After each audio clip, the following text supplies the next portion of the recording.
प्रियंका, ये जो अभी सिचुएशन है, इससे शिवसेना उभर कर आएगी तो कैसे उभरेगी? संख्या बल नहीं है आपके पास, तो सरकार कैसे बचाएंगे? नहीं नहीं, मजबूती से उभरेगी। बार बार कहना संख्या बल नहीं है, वो तो तब डिसाइड होगा जब टेस्ट होगा ना फ्लोर ऑफ द हाउस पे। जब टेस्ट होगा, दूध का दूध पानी का पानी हो जाएगा। मैं यहाँ पे सोर्सेज बेस्ड और जो मीडिया को वो लोग सिलेक्टिवली लीक कर रहे हैं, इन्फॉर्मेशन दे रहे हैं, none of those positions are legally tenable for them.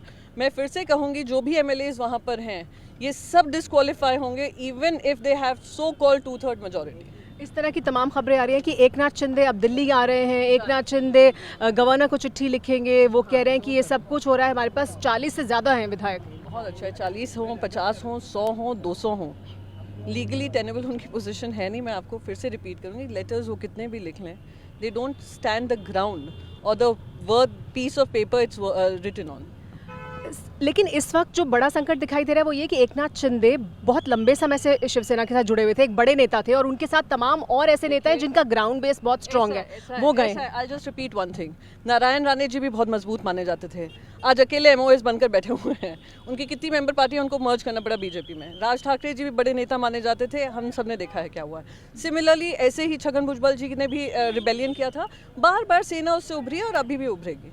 लेकिन इतना बड़ा इस तरह का डिफेक्शन इससे पहले कभी नहीं हुआ, तो ये क्यों हुआ? इसके पीछे क्या रीज़न है? जो भी रीज़न होगा वो हम देखेंगे, पर एज ऑफ नाउ ये एक मैन्युफैक्चर्ड इंजीनियर्ड स्प्लिट करने की कोशिश की गई है जो नाकामयाब होगी। और किसने मैन्युफैक्चर किया, किसने इंजीनियर की है, वो खुद एकनाथ जी ने बिल्कुल अपने वक्तव्य में कहा कि एक सुपर पावर हमें हेल्प करी, एक नेशनल पार्टी हमें हेल्प करी। कौन हेल्प कर रहा है वो आपके सामने भी है, हमारे सामने भी है।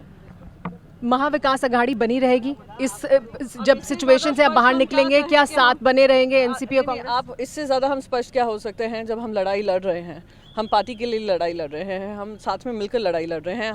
हर पार्टी लीडर ने कहा है, हमारे जो अलायंस में है सब ने कहा है, उनका समर्थन पूरा हमारे साथ है। इससे ज़्यादा क्या स्पष्ट करूँगी, मुझे समझ में नहीं आ रहा है। क्या ऐसी अगर नौबत आती है जब संख्या बल को लेकर अगर वो चिट्ठी लिखते हैं और गवर्नर उस पर उनकी बात सुनते हैं, तो क्या इस्तीफा देने की बात होगी या फ्लोर टेस्ट होगा? सुमेरा जी, मैं बार बार उनके एजेंडा का जवाब नहीं दूंगी।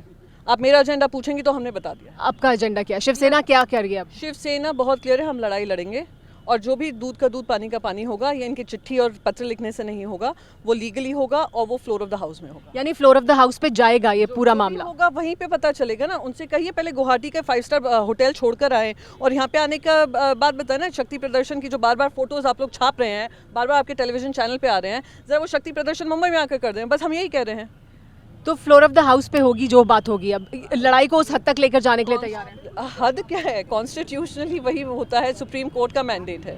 नहीं, ये बात भी क्योंकि हो रही थी कि क्या इस्तीफा दे सकते हैं, क्योंकि वर्षा छोड़कर मातोश्री आए, क्या इस्तीफा देने की संभावना भी है? क्यों देंगे इस्तीफा? Let them prove that they have done what they have done, let them show the numbers. मैं फिर से आई विल रिपीट, हम उनके एजेंडा पे नहीं चलेंगे।